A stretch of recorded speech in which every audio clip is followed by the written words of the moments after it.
Mais vous savez, il ne faut pas parler théoriquement des films. Il faut les faire, il faut les montrer, c'est tout. À mesure que les femmes se familiarisent avec la technique et la possèdent naturellement, on change aussi le cinéma. Moi, j'aime bien dire aux acteurs que j'entends le bruit de leurs pensées, comme si c'était des cric-crac de mécanique.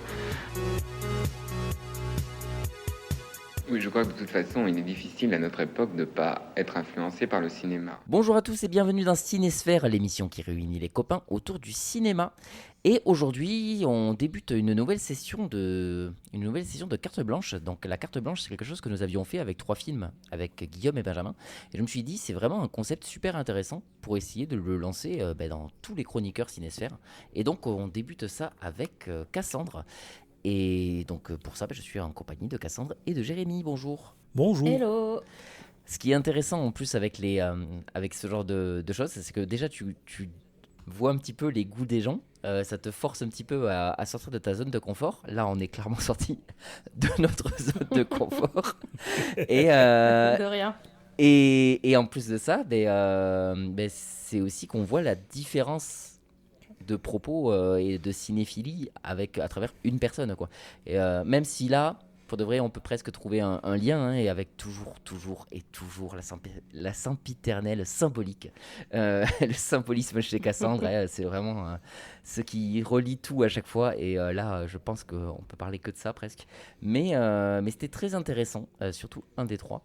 On en reparlera. Mais justement, alors moi, je t'avoue, très content de cette sélection, hein. C'est vraiment 3 films qui m'ont pas forcément plu, mais qui m'ont vachement intéressé. Voilà, on en reparlera. Parce que en plus, tu as réussi à me faire mentir, Cassandre. Moi qui dis toujours que je mets des notes au film, et vous dites, j'y arrive pas trop à mettre de notes. Et à cause de vous, à cause des films, il y a des moments où je n'y arrive pas à mettre de notes, en fait, parce que ils sont plus intéressants que ce qui m'ont plu. Et du coup, je peux pas vraiment juger, tu vois, c'est compliqué. Donc vraiment très intéressant vraiment, quand je dis tu m'as sorti de ma zone de confort, c'est absolu, hein, J'ai pas mis de notes non plus, hein. Ouais, c'est compliqué. J'en ai mis une par principe, mais voilà, après pour sens critique, parce que je remplis toujours mon truc sens critique, mais pour de vrai, ouais, c'est plus par principe. Alors, pour ce qui est de cette sélection, j'ai essayé, déjà, j'en ai mis un pour qu'il soit un peu plus digeste au milieu, hein. Vous savez lequel. Et aussi, c'est parce qu'ils ont une thématique en commun. Et donc la thématique au-delà du symbolisme, c'est surtout la thématique de la foi. Et moi j'aimais bien l'idée qu'il y ait un thème fort en commun dans les 3 œuvres que j'allais traiter. Carrément. Donc voilà, du coup je vais m'arrêter là parce que je préfère pousser le débriefing à la fin. Pas de souci. Et donc si ça vous va, moi j'aimerais bien commencer peut-être par l'œuf de l'ange. Alors, L'œuf de l'ange, c'est un film d'animation, le titre original c'est Tenchi no Tamago, et c'est un film d'animation japonais sorti en 1985, réalisé par Mamoru Oshii. C'est un film assez particulier, moi j'adore, mais il est très difficile à résumer, et d'ailleurs j'ai même pas vraiment envie de tenter l'expérience. On va s'arrêter sur le fait qu'on commence juste sur une petite fille dans un monde désolé, et qui a un œuf, un gros œuf avec elle, et qui va errer en fait dans ce monde désolé, et qui va rencontrer un autre personnage, un autre protagoniste. Et voilà. Voilà, exactement. C'est le réalisateur qui devrait être désolé. Oh, t'es méchant. Non, faut pas déconner. Après, j'ai cru voir, alors arrête-moi si je me trompe, mais que le réalisateur, et je crois que tu me l'avais dit aussi, hein, mais c'était le gars, il est devenu carré designer, je crois, chez Square Soft pour faire les Final Fantasy. Ça, il me semble que c'est... non, c'est le directeur artistique, ça. D'accord, ok. C'est Yoshitaka Amano, il me semble. Ah oui, Amano. Qui, du oui, coup, a fait la direction... Okay. Voilà, il a fait la direction artistique de l'œuf de l'ange. Et du coup, effectivement, il a bossé après... et ça se voit sur certains trucs, en fait. Il y a quelques images que j'ai en commun. Il y a le personnage de la petite fille qui ressemble beaucoup, je trouve, à un personnage, mais je sais plus lequel, je crois que c'est Final Fantasy 4 ou 5. Mais que je m'étais fait la réflexion en me disant, ah putain, c'est fou, je trouve qu'il y a exactement la même DA, justement. Et donc, vas-y, dis-nous ce que tu penses de ce film avant qu'on on dise à quel point il est génial. Je reparlerai probablement après vous aussi, parce que là, je vais passer en mode défensif dans un second temps. Donc là, juste pour présenter vite fait, moi, ce que j'aime dans ce film. Et tu l'as découvert comment, déjà ? Alors, en fait, de base, c'était une amie qui voulait absolument le voir. Moi, je le connaissais pas du tout. Et elle m'a demandé si je pouvais pas lui trouver quelque part. Parce que je suis beaucoup plus dans le cinéma, de façon générale. Et du coup, j'ai réussi à le trouver. Et je me suis dit, bon, ben, quitte à l'avoir trouvé, autant jeter un œil. Et ça a été un coup de foudre.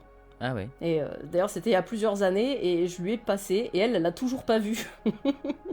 Donc, même elle, il l'a pas motivé plus que ça.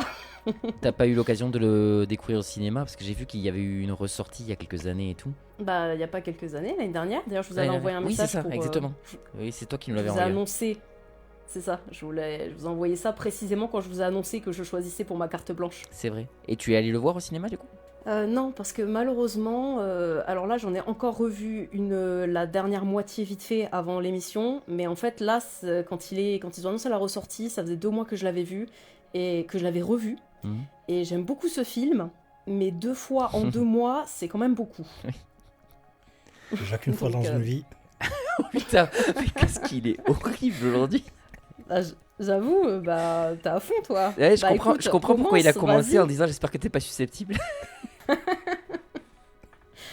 Ben vas-y Jérémy, nous t'écoutons. Qu'est-ce que t'as pensé du film ? Jamais un film aussi court ne m'a paru aussi long. Voilà. C'est la punchline qu'il a écrite dès qu'il a fini le film. Exactement. Sûr. Il fait 1h10 en ressenti. C'était Titanic. Je sais même pas quoi dire. Des fois, j'avais l'impression que mon PC il buguait. Et en fait, non, c'était juste le film qui bougeait pas. Et, à un moment, il y a une scène. Le mec, il est assis. Et j'étais en train de m'énerver devant mon ordinateur. En fait, ils ont animé juste une flamme. Et c'est une photo. Et du coup, t'es là, mais fais quelque chose. T'as que 1h10, fais des trucs. Cette jeunesse droguée à TikTok. Non. Stimulation. Je suis d'accord avec avec minimum Jérémy. De mouvement. Cette scène-là, je vois exactement laquelle dont il parle parce que moi aussi, j'ai reculé parce que je croyais qu'il y avait eu un bug. J'ai remis en arrière, je fais ah merde, je crois que ça déconne. Puis après, je fais non, je crois que c'est le film.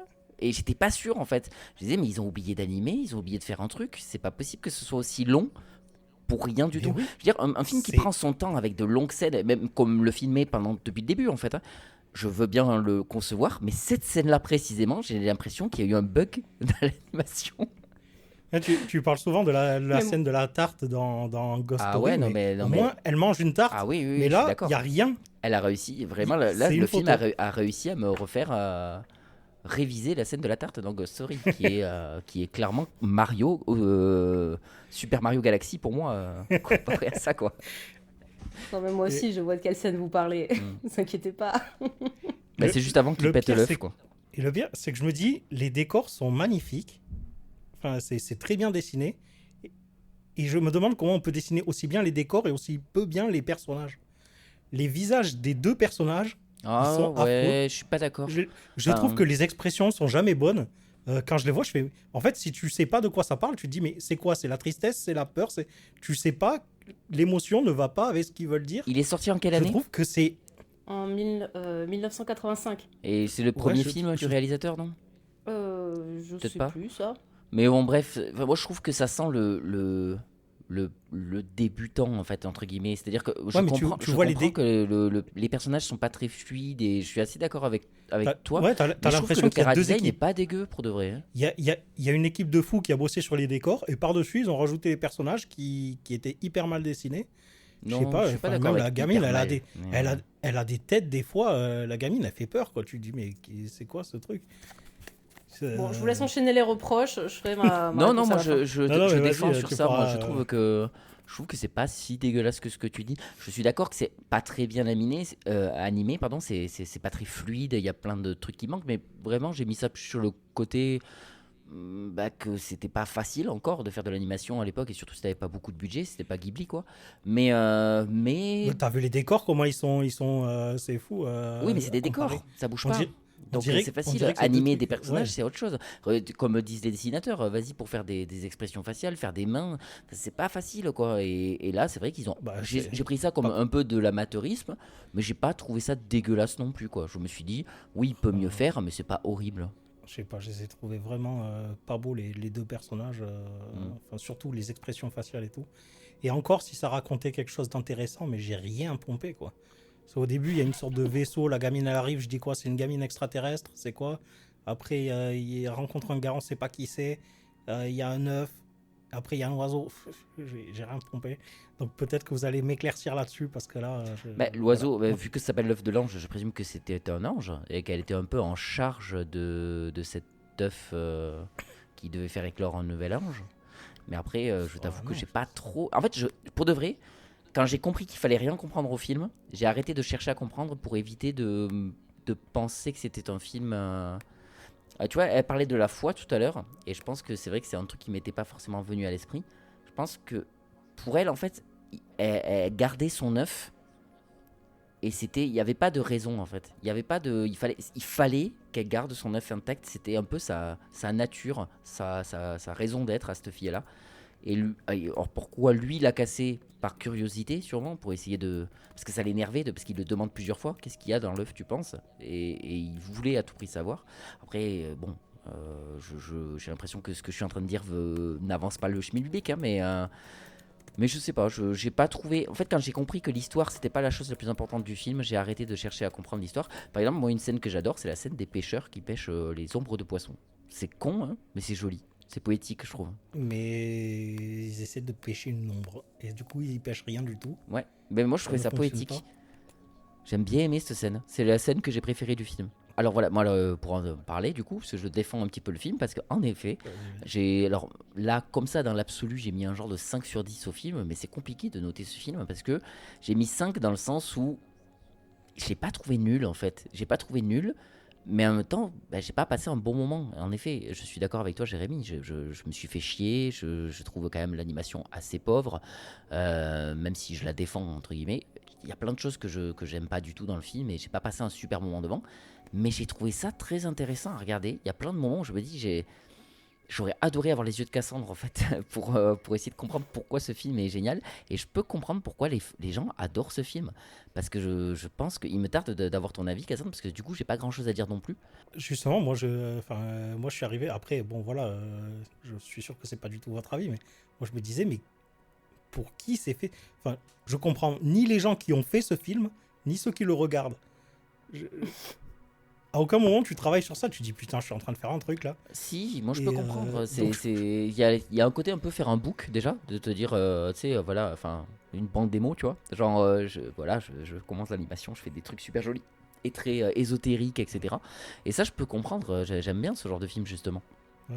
Même si là, bof, après, mais là, je peux comprendre ce genre de film vraiment presque expérimental qui sont vraiment intéressants, et surtout dans le cinéma d'animation japonais, je trouve que ça colle toujours parfaitement à l'ambiance. Quand j'ai découvert Akira il y a pas longtemps, pour le podcast justement, Guillaume me dit qu'il s'est fait chier pendant tout le long, et je peux comprendre. Alors, Akira est bien sûr beaucoup plus intéressant, c'est pas vrai, il est beaucoup plus... dynamique.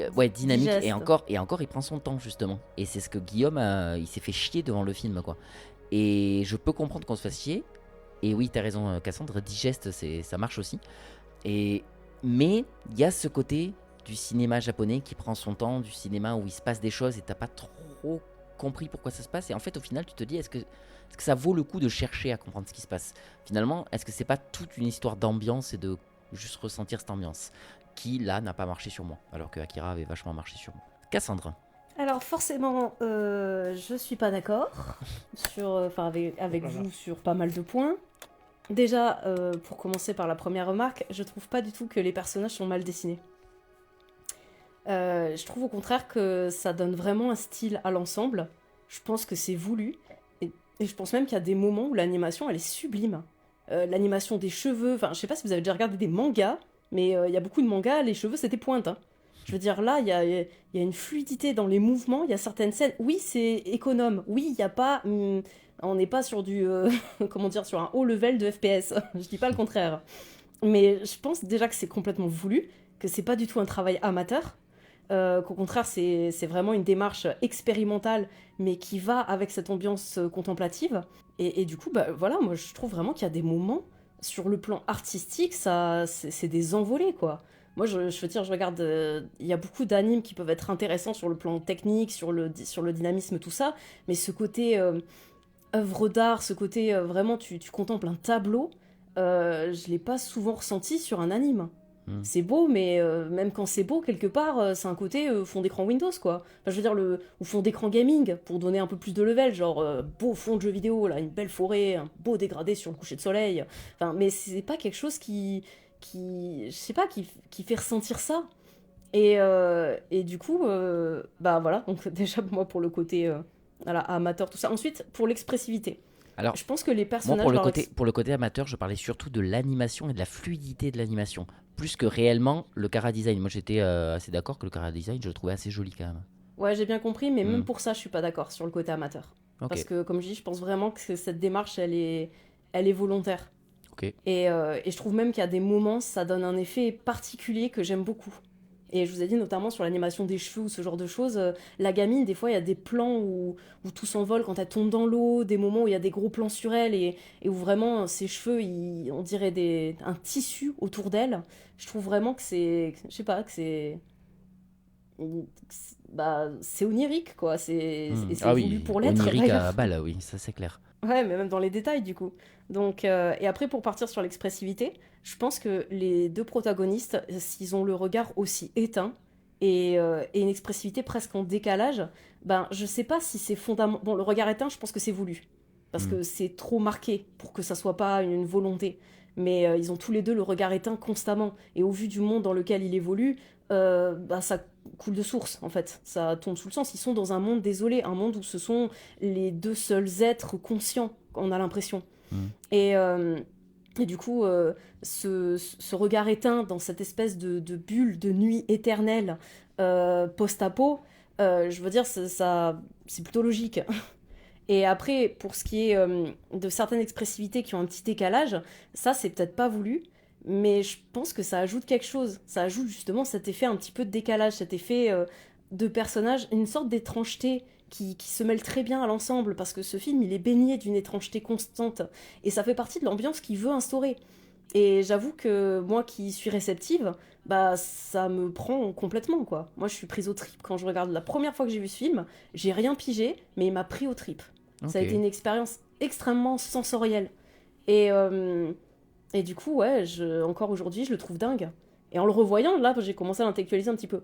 Donc, parce que comme je l'ai dit, je l'avais vu une deuxième fois l'année dernière. Et là, j'en ai revu la deuxième moitié, j'avais pas trop le temps. Et mais du coup, bah ouais, voilà. Du coup, maintenant, on va partir sur l'aspect peut-être un peu plus le sens, la symbolique, du coup, le sens de l'œuvre. Et alors, elle est très large d'interprétation, et honnêtement, je suis jamais allée regarder parce que je me régale à assembler les pièces à chaque visionnage. Je me dis, c'est le genre de film, peut-être que dans 4 ans, j'aurai à nouveau envie de le voir, et peut-être que j'aurai de nouvelles pièces du puzzle. Donc je peux vous partager mes pièces, mais déjà d'une, je garantis pas que ça soit quelque chose, que ça soit le lore admis du film, si un lore admis existe. Et donc c'est vraiment de l'ordre de l'interprétation personnelle. Et en plus, bah, comme je l'ai dit, moi j'ai pas particulièrement envie d'avoir une réponse, en fait. Je trouve que c'est un film qui s'en passe très bien. Mon premier visionnage, je l'ai juste ressenti, j'ai adoré. Mais je trouve vraiment qu'il est fort en sens, même si on n'a pas tout le détail. Maintenant, j'ai un peu plus réfléchi comme je vous dis, aux pièces du puzzle un peu par-ci par-là, pour essayer d'interpréter les différents éléments. Et il y en a encore certains qui m'échappent complètement. Mais dans le sens global, enfin, je veux dire, par exemple, bah, rien que l'œuvre de l'ange dans un monde désolé, je veux dire, rien que ça, le fait qu'on parle de foi et de perte de foi, je trouve qu'on n'a même pas vraiment besoin de l'intellectualiser énormément pour que... Alors, je parle quand le ressenti suit, hein, je peux comprendre s'il ne matche pas comme... mais moi, je trouve que la symbolique, elle peut vraiment t'atteindre en dehors de l'intellectualisation. Et donc, du coup, bah, voilà, pour moi, on a un personnage à travers la gamine qui représente dans ce monde désolé, dans ce monde où tout est éteint, où tout est mort, où comme je dis, c'est une sorte de nuit éternelle, c'est très désertique, c'est vraiment une ville à l'abandon, où il n'y a plus une seule présence humaine consciente, j'entends, parce que bon, les pêcheurs, c'est autre chose, on y reviendra. Et du coup, la gamine, elle, en fait, elle représente la foi, justement, le croyant, celui qui s'accroche à l'ange, avec la citation qu'à un moment le protagoniste fait par rapport à l'Arche de Noé, du fait que Dieu a choisi de noyer le monde et de détruire toute vie sur la terre à travers le déluge. Eh ben, en fait, il parle du fait que Noé, après les 40 jours et 40 nuits d'inondation, lance une colombe. Et qu'en fait, cette colombe, il la lance après une deuxième fois, et elle ne revient jamais. Et en fait, lui, il est le partisan de la colombe ne reviendra pas. L'espoir est parti. Et en fait, ça sert à rien de l'attendre. Il est pratiquement une incarnation du cynisme, de la perte d'espoir. Il est le désespoir, lui. L'espoir, il l'a eu à une époque, aujourd'hui, il l'a plus. Et en fait, il considère que, que c'est une perte de temps, une perte d'énergie, que c'est presque encenser le vide, quelque part, de continuer à croire, de croire que l'œuf contient quelque chose, de croire que la colombe va revenir. Et alors que elle, c'est tout l'inverse. Elle prend soin de cet œuf sans savoir ce qu'il y a à l'intérieur, parce qu'elle est convaincue que l'ange s'y trouve, parce qu'elle est convaincue que l'oiseau reviendra. Et donc, en fait, on a cette opposition à travers les deux protagonistes. Dans un monde qui respire le désespoir, on a celui qui y a succombé et celle qui s'accroche à quelque chose d'autre. Et en fait, pour moi, s'il détruit l'œuf, c'est parce que c'est pas par curiosité, c'est parce que lui, il est convaincu que l'œuf est vide. Et qu'en fait, c'est futile. C'est futile de garder l'œuf s'il est vide. C'est futile de continuer à croire si la colombe ne revient jamais. Et c'est peut-être même douloureux pour quelqu'un qui n'a plus d'espoir d'être confronté à quelqu'un qui en a autant. Donc je pense que quand il détruit l'œuf, c'est autant un acte de colère envers la futilité de leur existence, telle qu'il lui la conçoit, qu'à travers la démarche de cette petite qui elle avait choisi de s'accrocher, de continuer à y croire. Déjà, je trouve que toute cette symbolique-là, moi je la trouve assez forte, parce qu'en plus il y a plein d'images comme ça qui peuvent mettre différentes oppositions. Par exemple, quand il parle du déluge et de Noé, on a une image sur des fossiles dans la pierre. Et ces fossiles, en fait, ça ressemble autant à des oiseaux géants qu'à des dinosaures. C'est croisé presque le scientifique à la vision théologique, en fait. C'est-à-dire l'oiseau géant, la colombe, l'ange, ou est-ce que c'est juste les dinosaures, l'espèce éteinte, celle qui a déjà été éradiquée par Dieu avant le déluge? Moi, j'ai juste pensé que c'était des anges. J'ai juste pensé ça, ouais. Ah, mais après, comme j'ai dit, j'ai fait un deuxième visionnage, hein, j'ai pas... Mais c'est vrai que même avec un premier visionnage, t'as ce genre d'œil que j'ai pas forcément sur certains films. Moi, j'ai pas du tout ce truc de la métaphore. Là, maintenant que tu me dis que c'est un film métaphorique, ok, il y a des trucs qui peut-être sont plus logiques, mais c'est vrai que j'ai pas du tout... Je suis très premier degré, surtout devant les films. Et du coup, j'ai du mal à réfléchir en métaphore en me disant « Ah ouais, en fait, là, je me dis, tu sais, peut-être les pêcheurs qui pêchent des poissons qu'ils peuvent pas attraper. En fait, c'est parce que dans ce monde, il y a plus de poissons. Et du coup, ils continuent de pêcher dans l'espoir d'en attraper un jour. Et peut-être, tu vois, mais sinon, je sais pas. C'est pas un truc que je me dis en regardant le film, tu vois. Non, mais je comprends. Hein, moi, j'aime beaucoup justement les allégories, en fait. Et c'est pour ça qu'en fait, le film... Alors, comme j'ai dit, d'abord, en premier lieu, ça a été une expérience sensorielle. Donc, comme j'ai dit, je pense vraiment que ce film, il peut toucher sur l'aspect sensoriel avant qu'on se mette à interpréter l'allégorie. Mais dans sa dimension allégorique, il y a plein de... Enfin, comme je dis, il y a un vrai mélange de sens. Moi-même, j'ai pas toutes les pièces.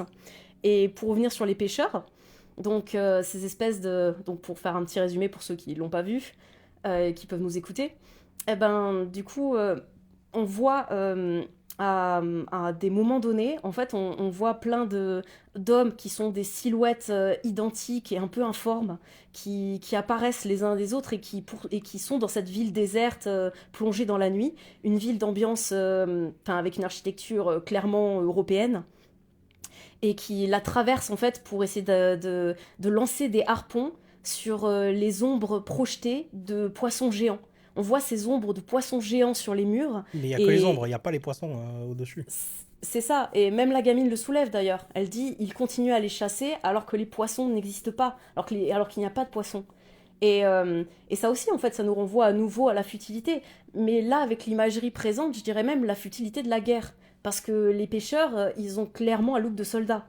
Et du coup, en fait, pour moi, les ombres des poissons géants, encore une fois, c'est mon interprétation, hein, mais c'est une sorte de distorsion du réel. C'est-à-dire que ça renvoie un petit peu, par exemple, dans la guerre, le fait d'affronter l'ennemi. Et l'ennemi, en fait, qu'est-ce que c'est sinon une projection ?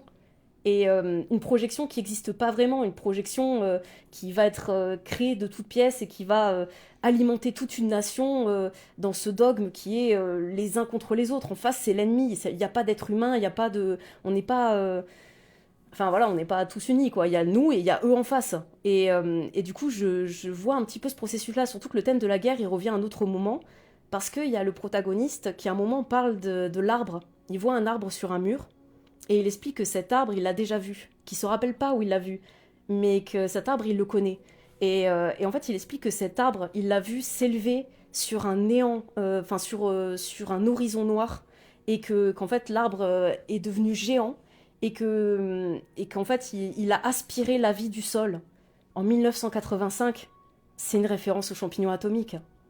Et du coup,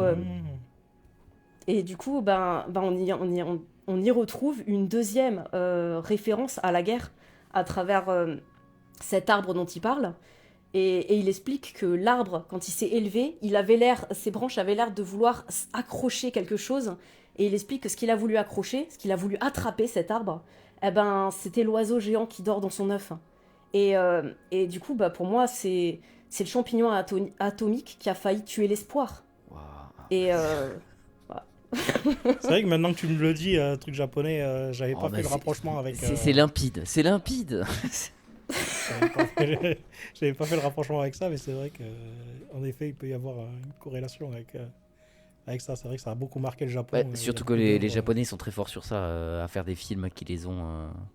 par rapport à leur histoire qui les a traumatisés, etc. C'est ça, quand on sait que Godzilla, c'est une métaphore du champignon nucléaire. nucléaire. Même Godzilla, c'est une métaphore. Voilà, il prend 1000 formes, le champignon nucléaire. Et on comprend, ça a été un des plus gros traumatismes de leur histoire.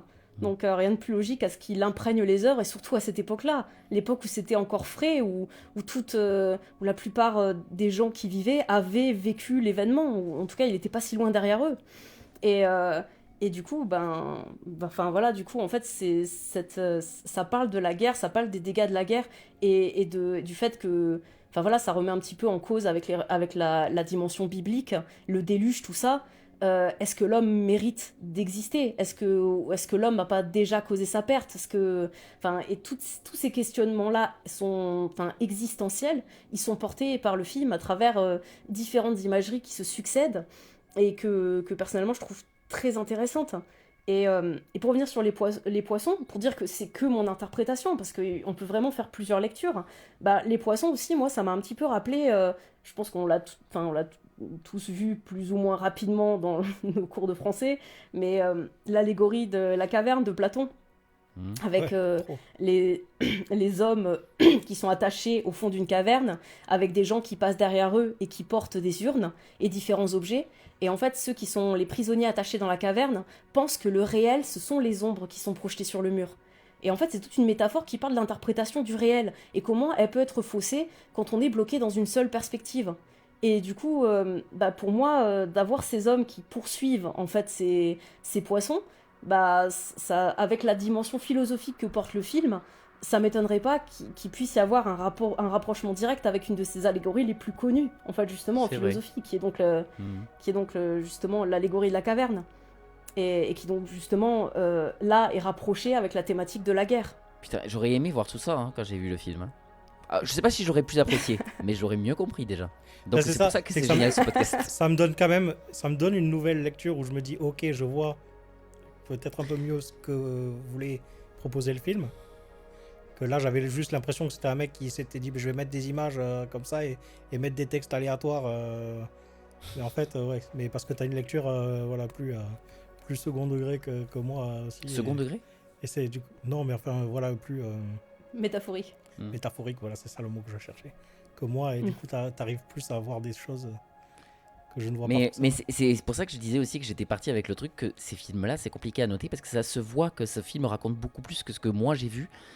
Et c'est pour ça que c'est aussi génial, encore une fois, ce podcast, c'est qu'on entend quelqu'un qui t'explique pourquoi c'est bien. En tout cas, pour moi, je l'ai trouvé bien. Mais Après, qu'est-ce comme qu'elle tu dis, boit je peux très bien comme eau, cette comprendre que gamine c'est pas... De quoi? Elle a toujours soif, cette gamine. Qu'est-ce qu'elle boit? C'est fou. Ah bah ça fait partie des choses que j'ai pas encore résolues. Je sais qu'il y a le déluge, mais j'ai pas encore les fioles qu'elle met tout au long du chemin avec les escaliers.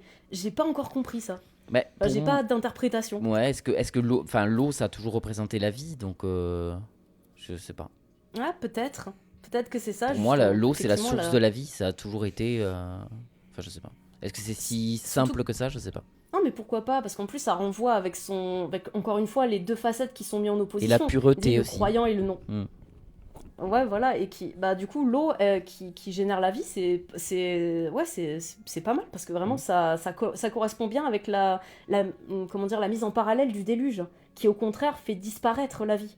Et comme justement, ce film, il fait beaucoup d'opposition, comme à travers les deux protagonistes qui sont une opposition idéologique, ben, ça rejoint bien.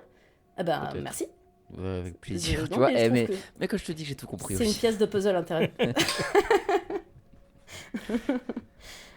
Voilà, je vais vous distribuer mes pièces manquantes. On va faire le puzzle à plusieurs comme ça.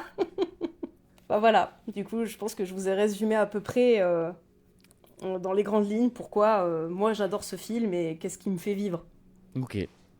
Alors, ça va pas me donner envie de le revoir, mais en tout cas, c'était quand même très intéressant à analyser. Mais je conseille, voilà, pour les gens qui veulent des curiosités, maintenant que vous avez les clés de lecture de Cassandre, n'hésitez pas à le regarder avec ces clés de lecture. Il y a des films comme ça où je suis d'accord que c'est bien d'avoir des clés de lecture avant de les voir. J'ai souvent dit aux gens qui voulaient regarder Mother de Darren Aronofsky, c'est pas plus mal de savoir de quoi ça parle et de ce que c'est la métaphore avant de voir le film. Je trouve qu'il n'y a pas ce côté... Il y a des gens qui se disent quand ils ont vu le film, j'ai rien compris et je le trouve nul. Ouais, mais si tu l'avais compris et si on t'avait expliqué avant, peut-être que tu aurais trouvé bien le film. Et c'est ça que je trouve un peu dommage. Alors, moi, je trouve pas trop difficile à comprendre. Mother, ça va. Mais pour quelqu'un d'un peu lambda qui aime pas trop ce genre de film ou quoi que ce soit, quand il voit le film, il peut se dire mais c'est quoi ce truc quoi, et ne pas être pris dedans et se dire moi j'en ai marre en fait de me triturer le cerveau et essayer de comprendre pendant tout le long alors que j'aurais pu apprécier le film. Mais je suis d'accord avec ça. Franchement, regardez juste une interview du réalisateur avant qui explique que c'est juste une question de la vie sur Terre, de la religion, etc. Mais résumé dans une maison, bah, tu comprends de suite en fait et il n'y a pas de souci. Ah ouais, justement, celui-là, c'est en écoutant la critique de Durandal où il parle justement que c'est une métaphore de la Bible et tout. Je fais ah ok, mais quand j'ai vu le film, j'ai pas du tout fait le rapprochement avec ça. Parce que après, mais moi j'ai mis 20-25 minutes avant de comprendre parce que ça me semblait limpide en fait. C'est que je commençais à réfléchir, je me disais mais qu'est-ce que c'est et en fait quand je me suis dit la Bible, parce que vraiment le côté quand je me suis dit imaginons la maison c'est le monde, lui c'est Dieu, et après de suite alors faut savoir, faut connaître Abel et Caïn qui se sont entretués machin et tout, faut connaître, mais à partir du moment où après t'as les gens qui rentrent au fur et à mesure, tu fais ah oui d'accord, bah là ça devient limpide parce que bah voilà c'est l'adoration des gens pour Dieu, la naissance de Jésus, enfin t'as tout en fait, tout qui devient tout à fait logique et tu fais ok maintenant que t'as compris, tu comprends tout le reste du film. Mais je pense que j'aurais aimé avoir cette clé dès le début du film. Comme ça m'aurait enlevé une épine du pied. C'est-à-dire éviter de chercher à comprendre le film et juste l'apprécier pour ce qu'il est. Et je pense que c'est ce que j'aurais pu avoir avec ce film-là. C'est que si j'avais écouté Cassandre, donc je le dis à mes auditeurs maintenant, et maintenant que vous savez les clés, regardez le film, il y a moyen que vous l'appréciez plus que ce que nous l'avons apprécié. Nous allons maintenant passer au deuxième film. Je te laisse choisir où tu avais encore autre chose à rajouter. Non, parce que les dernières choses que je vais rajouter sur l'œuvre de l'ange, la dernière mention est liée à Stalker, justement. Eh ben vas-y, enchaînons avec Stalker. Alors, Stalker, qui est un film de Tarkovsky, qui est sorti en 1979. Alors, pour faire par étapes, la petite chose que j'avais à préciser par rapport à l'œuvre de l'ange, c'est que je pense que l'œuvre de l'ange a été pas mal inspirée par Tarkovsky. Le réalisateur l'a pas officialisé, mais il a dit qu'il avait été inspiré par des réalisateurs européens occidentaux, tout ça, qui faisaient justement du cinéma très contemplatif et philosophique. Et Tarkovsky, qui est un maître du genre, je pense vraiment qu'il y a une influence. Et notamment, j'avais regardé aussi le film de Solaris, du coup, de Tarkovsky. Et je trouve que le dernier plan de Solaris ressemble pas mal au dernier plan de L'œuf de l'ange. Okay. En tout cas, moi, quand j'ai vu Solaris, ça m'a tout de suite fait penser au dernier plan. Il y a un travelling comme ça sur en quelque sorte, le dernier espace de vie au milieu d'un néant. Et ça m'a vraiment évoqué le dernier plan de L'œuf de l'ange. Donc voilà, il ne l'a pas précisé, mais je pense que Mamoru Oshii a été influencé par Tarkovsky. Ok. Du coup, pour revenir sur Stalker, alors du coup, on suit l'histoire d'un stalker, qui, donc du coup, la fonction de stalker, c'est de mener les gens dans un endroit qu'on appelle la zone. La zone, c'est un endroit assez désolé qui obéit à ses propres règles.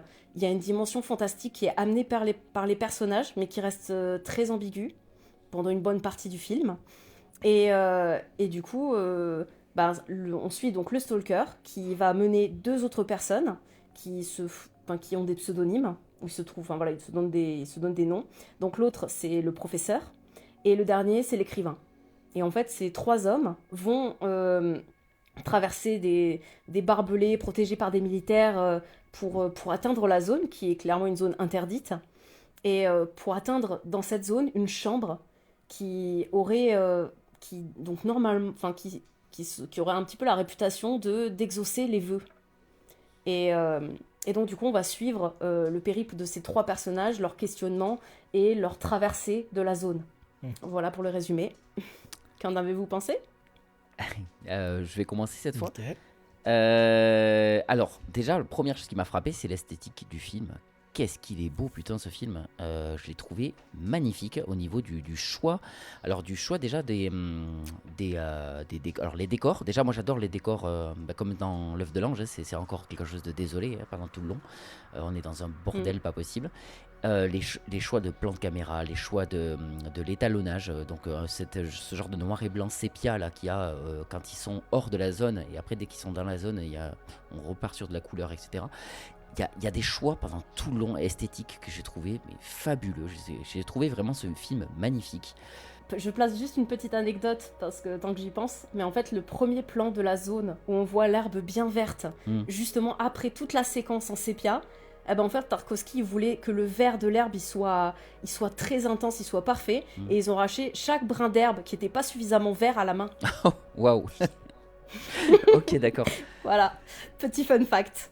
Et encore une fois, nous sommes face à un film que j'ai du mal à noter, parce que j'ai encore une fois pas des masses appréciées. Par contre, j'ai eu cette sensation de passer à côté d'un chef-d'œuvre pour de vrai tout le long. C'est-à-dire, je me suis dit, Tarkovsky, Stalker, c'est connu, c'est reconnu, c'est un grand film du cinéma, etc. Et c'est mon premier Tarkovsky. J'ai pas vu Solaris non plus, et ça m'a donné envie de le voir en tout cas. J'en entends de plus en plus parler de Tarkovsky maintenant que je commence à suivre les sphères cinéphiles, les trucs sur internet et tout, ils en parlent comme une référence. Il y a plein de gens qui disent que c'est des films qu'ils ont aimés, etc. Et je me dis, voilà, tu peux pas savoir à quel point c'est le film que j'ai préféré voir de la sélection, parce que j'étais heureux de l'avoir vu, parce que je me dis, on dirait vraiment intéressant. On dirait un cliché de film dont parlent les gens qui se foutent de la gueule des cinéphiles. Exactement. J'ai vu un film russe en noir et blanc, sépia, de Tarkovsky. Et encore, souvent les gens disent que Stalker c'est son plus accessible, je crois. Donc, je pense que Solaris est plus accessible que Stalker. Ah ouais. C'est mon avis personnel. Ouais. Et donc du coup le film, il dure quoi, 2h20, 2h10 42. 2h42. Et je les ai pas sentis pour de vrai. Je me suis pas vraiment ennuyé avec le film, parce que justement ce côté contemplatif, là où L'œuf de l'ange n'a pas marché sur moi et que je me suis fait chier, là j'ai aimé ce côté contemplatif du film, et ce côté il y a quelques scènes que j'ai trouvé assez chiantes pour de vrai, mais pour de vrai c'est quelque chose qui, après réflexion, et quand j'en ai parlé à Benjamin, c'est quelque chose parce que je fais toujours mes petites critiques perso à Benjamin, il y a des moments dans le film où je me disais ça c'est chiant, ça c'est chiant, ça c'est chiant. Et quand j'en ai parlé à Benjamin, je me suis dit ça c'est pas intéressant, ça c'est intéressant, ça c'est intéressant. Et donc le recul et la prise de recul a été grave nécessaire pour ce film. Je vais prendre tout simplement le fait que pendant tout le long du film, alors tu parles toujours de la foi, et ça m'a fait tilt encore plus quand tu as dit ça, Cassandre. C'est que je me suis dit, pendant tout le long du film, on te dit que cet endroit est dangereux, on te dit qu'il se passe plein de trucs, et en fait, tu ne vois jamais rien. Jamais rien. Il ne se passe jamais rien. Toute la dangerosité du film et de la zone, tu fais, mais elle est où cette dangerosité? Parce que je la vois jamais. Et là où je l'ai pris pour quelque chose de mal fait, franchement, quand j'ai vu le film, j'ai fait, on veut te faire croire à une ambiance un petit peu onirique, un petit peu bizarre. Alors tu vois, par exemple, ils sont dans le tunnel et en fait, il dit, oh mon Dieu, on a fait un aller-retour et tout. Tu fais, oui, t'as fait un aller-retour, mais c'est ça, c'est censé être bizarre ça. Pareil, le moment où il entend une voix, tu fais, c'est censé être inquiétant ça. Il y a un moment où il entend une voix, il entend sa propre voix, entre guillemets, intérieure, enfin, qui lui dit de reculer et tout. Mais en fait, au final, je me dis, mais tout ce côté qui pourrait être vraiment... Je me dis... Au début, j'ai pris ça pour un film de l'époque, entre guillemets, et c'est qu'après que je me suis dit, mais non, c'est un parti pris, Michael, arrête, c'est pas du tout un film de l'époque, c'est fait exprès. Et le truc, c'est que je me dis, tu le ferais aujourd'hui, ce film, on te retournerait réellement le cerveau, tu vois. On te mettrait pendant tout le long où tu sens que le film est bizarre et malsain et qu'il y a vraiment quelque chose de bizarre avec la zone. Là, en fait, non. Il faut que tu y crois ou pas, en fait. Est-ce qu'il se passe réellement quelque chose dans la zone ? Ou est-ce qu'il n'y a rien qui se passe dans la zone? Et c'est pour ça que ce film est comme ça, en fait. C'est normal que pendant tout le long, tu te dises, ben moi, je fais partie du nihiliste qui pense qu'il se passe absolument rien pendant tout le long du film. Et là où moi, je me suis dit, mais il se passe rien du tout, qu'est-ce qu'il raconte? Mais c'est fait exprès, en fait. C'est fait exprès que tu te mettes soit du côté de celui qui pense qu'il se passe quelque chose, soit du côté... Donc, il y a ceux qui vont, je pense, être pris dans le film en disant, il est vraiment étrange cet endroit, parce que tu es du côté du personnage du stalker. Soit tu vas être du côté des deux autres en te disant, mais non, il y a surtout le professeur ou l'écrivain, je sais plus, un des deux, celui qui est revenu chercher sa sacoche. C'est lui surtout qui est hermétique à tout ça. Ouais. Lui, il est vraiment hermétique à tout ça. Bon, après, il y a des moments où tu te dis, il y a quand même un téléphone qui sonne au milieu de nulle part. Il y a quand même des choses bizarres, tu vois. Mais après, voilà, il y a l'image la plus connue du film, c'est les gens au milieu de ces dunes-là. C'est vrai que c'est très joli, ça. Les plans sont assez jolis sur ça. Les dunes dans le bâtiment. Ouais. Mais il y a plein de moments que j'ai trouvé juste trop beaux. Les ampoules dans l'eau, enfin les ampoules cassées, là, les morceaux de verre partout. Là, enfin, voilà, t'as plein de trucs comme ça. C'est vraiment le chaos et moi, je trouve ça très joli. Je peux pas dire que j'ai adoré le film, mais je remarque que plus j'y pense, plus il me marque. Donc ça, c'est un film que j'ai envie de revoir. Que j'ai envie de revoir dans quelques années, à force de me le mûrir, et je suis sûr que ça peut devenir un film culte pour moi, parce que ouais, il travaille beaucoup. Là où L'œuf de l'ange, je l'ai déjà oublié, ce film-là me travaille beaucoup, et ça m'a donné envie de voir d'autres films de Tarkovsky, et de revoir ce film aussi, quand il aura macéré. Voilà Yes. mon avis général et global du film. Jérémy. 2h42, c'est long pour un film. Mais quand le film est bien, bah, ça passe. Et là, franchement, il y avait un bon scénario, bon personnage, bonne action, tout ça. Et... non, là, je me suis gouré parce que non. En fait, ça, c'est ma critique d'une bataille après l'autre que j'ai vue ce week-end. Ce qui fait exactement la même durée, du coup, j'ai confondu. Du coup, Stalker. Non, long, chiant, pardon. Oh là là. Mais disons qu'il y a des films qui aident pas à mes soucis de concentration. Et là, en fait, chaque 5 minutes, j'allais faire autre chose. Franchement, des fois, j'étais là, je regardais le film, je me suis dit, tiens, j'ai de la vaisselle à faire. Pour te dire à quel point je ne rentrais pas dedans. J'avais tout envie de faire sauf regarder ce film. Donc, ça a été très dur de le terminer. Je crois que j'ai mis 2 ou 3 jours pour le finir parce que je l'ai regardé en plusieurs fois. Je ne pouvais pas rester aussi longtemps devant. Et c'est compliqué de rentrer dans une ambiance, surtout quand c'est un film à ambiance, si tu le regardes pas dans la condition d'être dans l'ambiance, quoi. Enfin, c'est ça, et j'étais pas... Tu vois, j'ai l'impression, tu sais, des fois, on faisait de l'urbex avec des potes ou quoi, et on allait voir des lieux un peu pourris comme ça. Et c'est joli, et tu fais, putain, ça serait trop bien pour un court-métrage ou pour faire un film et tout. Et j'ai l'impression que c'est ça, en fait. Il a vu des décors cool, il s'est dit, venez, on filme des trucs dedans. Et après, le scénario, on improvisera. Voilà, et pour moi, c'est juste des mecs qui marchent dans des décors cool. Et encore, les décors cool, tu les vois 1h30, ça va, mais là, 2h40, putain, c'est long. C'est beaucoup trop long pour ce que ça raconte. Il y avait aucun... C'est pas le Seigneur des Anneaux, quoi. Il n'y a pas besoin que ça dure aussi longtemps. pour ce que ça raconte. C'était interminable. J'ai eu beaucoup de mal avec ce film. C'était pire que l'œuvre de l'ange, parce que l'œuvre de l'ange avait l'avantage d'être court. Là, c'était juste long. Et c'est des mecs qui marchent dans la campagne. Il se passe jamais rien. Ouais, mais ils parlent. Je comprends même pas de quoi ils parlent. Ils parlent de trucs. Ouais, j'arrive même pas à suivre les dialogues. Je comprends même pas où ils veulent en venir dans ce qu'ils disent. Il y a qu'à la fin où justement le mec, quand il va voir sa femme et qu'il chiale, et je me suis dit ah ouais, c'est pour ça. Mais ça avait pas besoin d'être aussi long quand même. Et du coup, ouais, j'ai un peu compris la métaphore là pour le coup à la fin. Mais sur le coup, c'est juste des mecs qui marchent. Le mec il lance son écrou mais il se passe jamais rien. Le puits aveu, tu te dis putain, il y a un truc un peu fantastique, mais on le voit jamais. Donc, il y a pas. En fait, ça te fait croire que c'est un univers fantastique, mais au final, c'est juste des mecs qui marchent. C'est grave intéressant du coup. C'est ça qui ouais. est super intéressant. Mais avec le recul, t'as pas ce recul justement que je dis qui peut être que justement, moi aussi, je l'ai pris comme toi. Le film, en sortant du film, j'ai fait c'est pas fou en fait. Et mais plus ça allait, et plus je travaillais, plus c'est mais en fait si c'est hyper intelligent d'avoir fait ça. J'ai eu ce même truc que toi où je me suis dit mais du coup il se passe jamais rien et après à la fin quand il dit en fait il croit pas et tu dis ouais en fait c'est pour ça qu'il te montre rien parce que en fait tu dois pas avoir de preuves concrètes. Tu dois juste croire que ce puits aveu il existe et tu dois juste croire que les pièges ils existent et tout. Et ok je comprends la métaphore et tout. Est-ce que ça avait besoin de durer 2h40 ? Moi, il y a un seul moment que j'ai trouvé un peu trop long. C'est le moment où ils se reposent, là. Le moment où ils se reposent et qu'ils sont tous couchés chacun et qu'ils discutent. Ce moment, je l'ai trouvé assez long et il m'a fatigué. Voilà. 1h30, ça aurait été largement suffisant pour l'histoire que ça raconte, qu'on aurait compris le message pareil. Et le pire, c'est que je vois des critiques. Moi, je l'ai pas senti. C'est vraiment un chef-d'œuvre, ce film et tout. Je l'ai pas senti, les 2h40. Oh putain. Moi, j'ai senti chaque minute, quoi. Même 1h30 je l'aurais trouvé long et donc c'est pour te dire. En tout cas je suis très reconnaissante que tu aies fait l'effort de taper 3 films qui étaient clairement pas ta cam. Attends pour aller au bout de cette carte blanche. On va revenir le pire c'est que celui que j'avais le moins envie de voir c'était Le Prince d'Égypte et je me suis dit quand t'as proposé celui-là je fais oh putain tu fais chier Cassandre j'avais pas envie de voir celui-là et bah finalement j'aurais dû je t'ai dit qu'au final je l'avais bien rassuré. J'avais bien fait de placer celui-là. Ouais. Ah ben là. Donc Cassandre. Moi j'ai adoré. Dès la première fois que j'ai vu Stalker, ça a été comme l'œuf de l'ange. Ça a été une expérience qui a été très viscérale. Il m'a complètement pris dans son ambiance. Alors honnêtement, la zone, j'y ai pas adhéré. Je pense que j'ai eu une position agnostique en fait tout le film.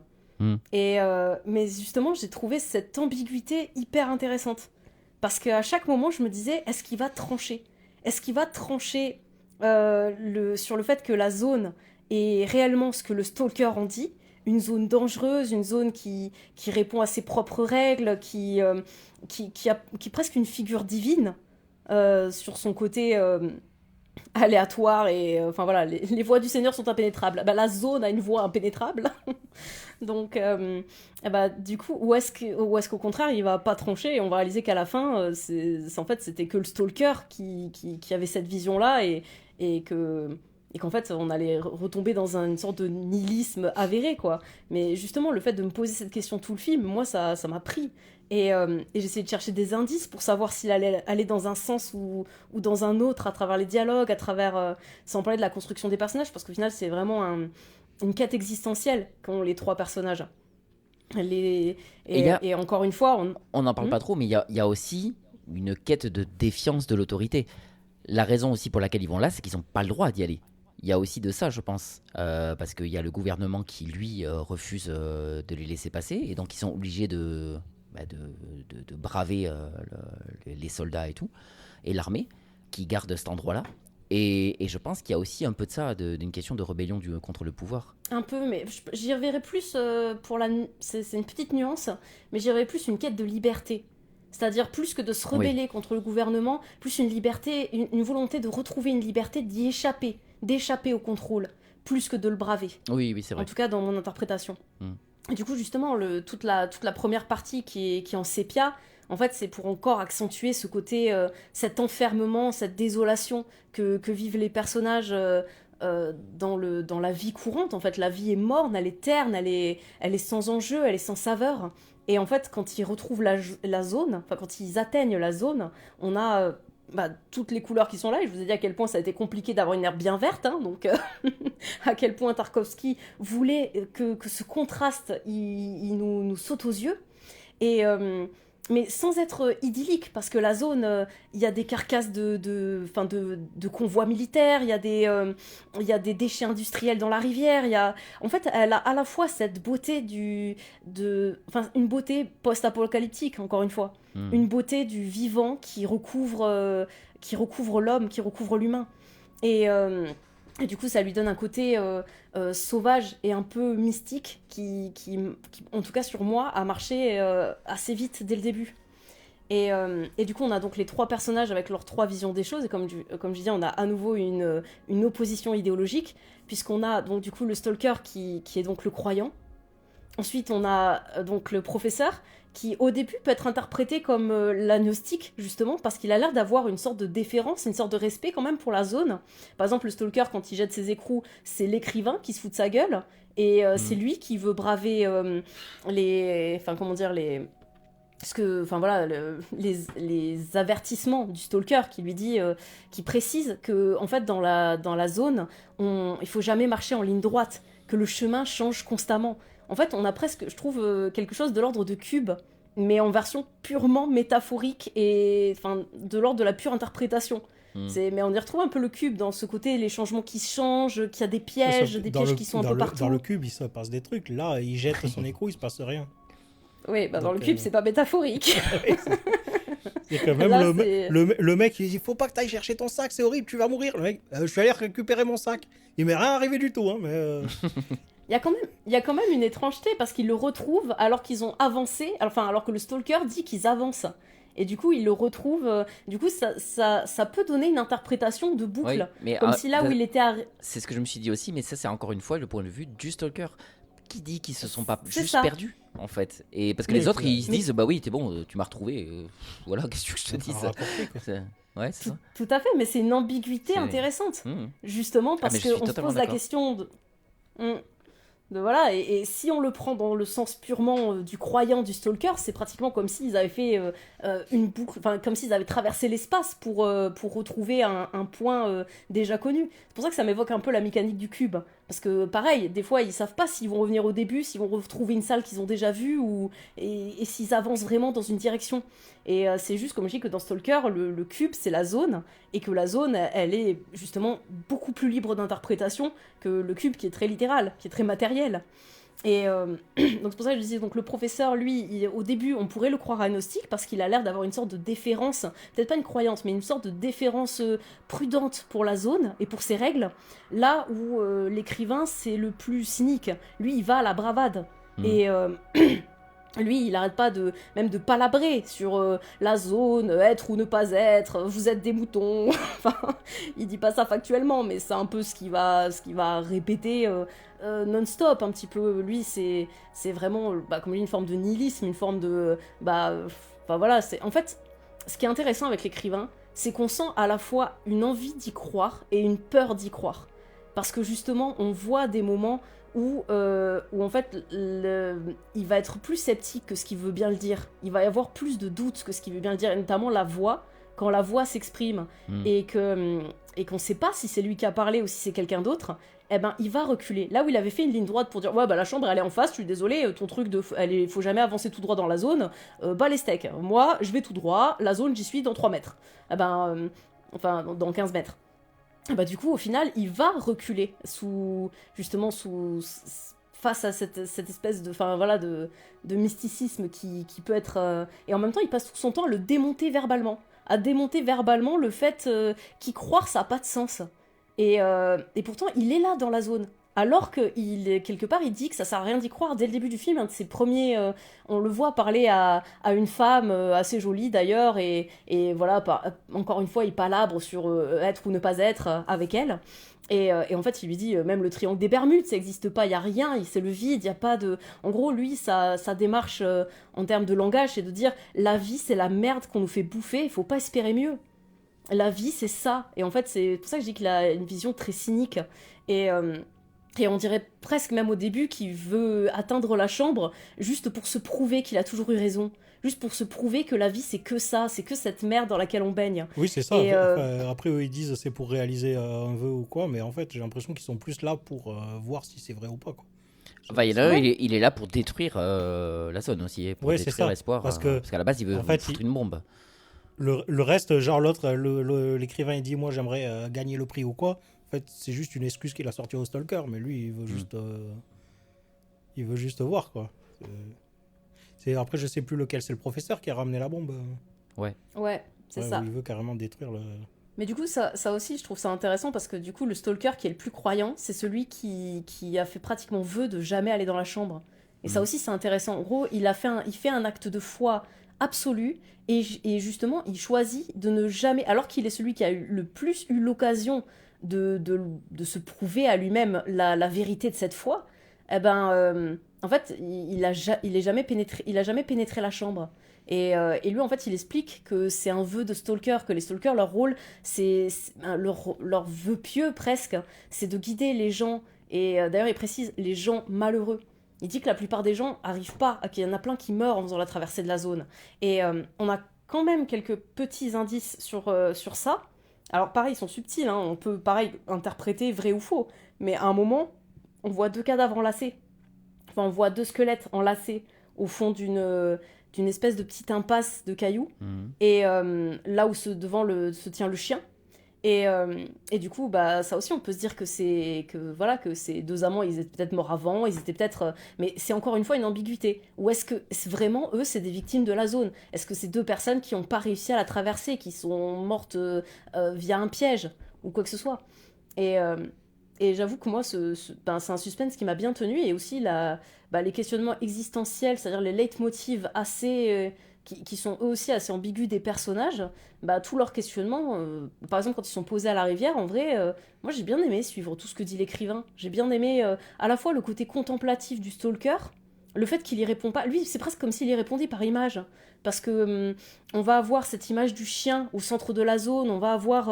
en fait, lui, il parle pas. Voilà, l'interprétation de ce qu'il ressent, presque de sa réponse à l'écrivain, se fait vraiment presque avec des images de puissance presque mythologique de la zone, je trouve, avec des plans justement qui sont impactants, qui sont très esthétiques et en même temps qui sont assez évocateurs.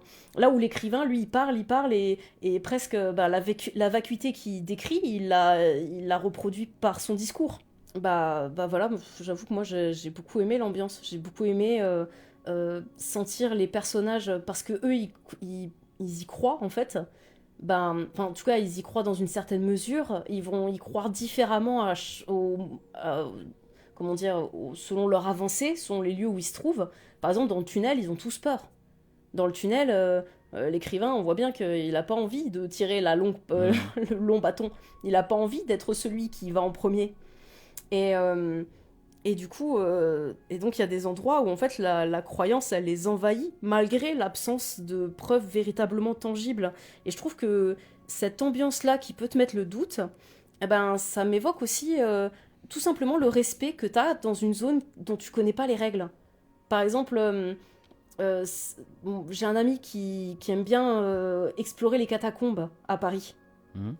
Alors moi je l'ai jamais fait, mais il m'a expliqué plein de règles et qui sont hyper importantes, parce que justement, lui, il les guide dans les catacombes de Paris. Et ce qui est trop drôle, c'est que ça me fait vachement penser à Stalker. Lui, c'est une de ces personnes qui s'aventurent alors qu'on n'a pas le droit d'y aller, parce qu'il y a déjà eu des morts, il y a des gens qui se sont noyés, il y a des gens qui se perdent.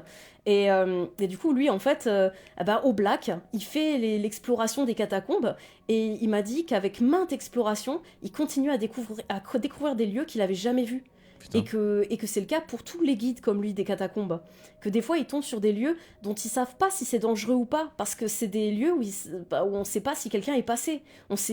Toutes les catacombes n'ont pas été entièrement découvertes, du coup elles ont leurs propres règles, leur propre dangerosité, donc quand tu découvres un nouveau lieu, tu sais que tu es face à quelque chose pour lequel tu dois avoir du respect, parce que les règles de ce lieu, tu ne les connais pas. Tu ne sais pas ce qui va s'effondrer, tu ne sais pas ce qui va être inondé, tu ne sais pas où tu vas te retrouver coincé ou perdu. Et toute cette dynamique-là et ce respect qui m'évoquait pour cette large zone d'exploration qui sont les catacombes, où tu peux découvrir des trésors, des endroits qui ont été tagués par des artistes, des endroits où vraiment des contre-cultures se sont appropriés les lieux pour en faire presque des espaces hors du temps. Et à la fois des espaces qui sont désolés, des endroits qui sont plus dangereux que d'autres, parce que justement plus reculés, plus difficiles d'accès. Et lui m'a dit que plein de fois, il avait dû nager. Enfin, il nage souvent dans les catacombes pour passer d'un tunnel à l'autre.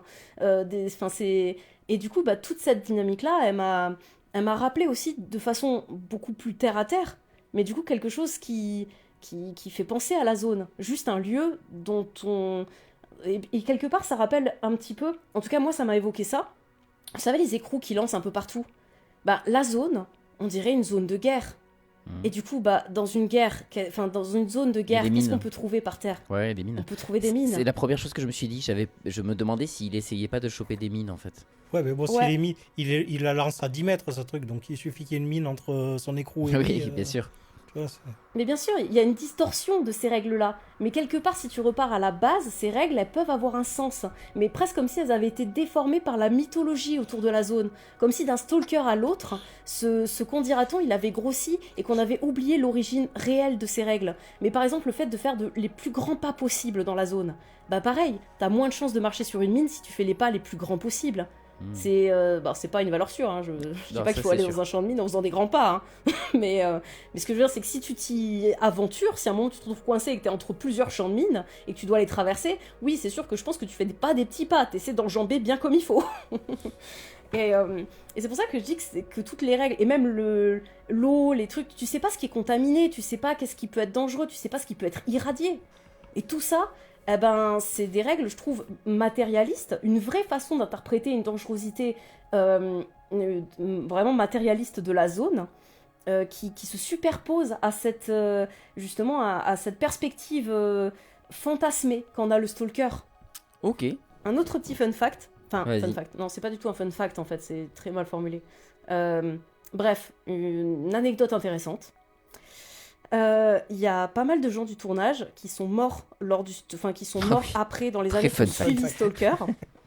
Ouais, mais parce qu'en fait ils ont réellement tourné sur des zones contaminées. D'accord. La zone, c'est plusieurs. En fait, ils ont tourné à plusieurs endroits qui étaient réellement des zones industrielles, des zones contaminées. Et en fait, il y a plusieurs personnes de l'équipe de tournage qui sont décédées dans les années qui suivaient. Justement à cause de cette contamination. C'est bien, il y a plus de morts sur le tournage que dans le film. Pardon, l'humour noir, j'y suis assez sensible.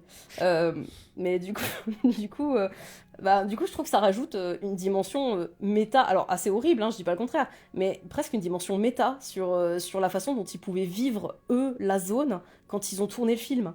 Par exemple, l'acteur de l'écrivain est mort dans les années qui suivaient le film. Acteur qu'on retrouve dans Solaris, d'ailleurs.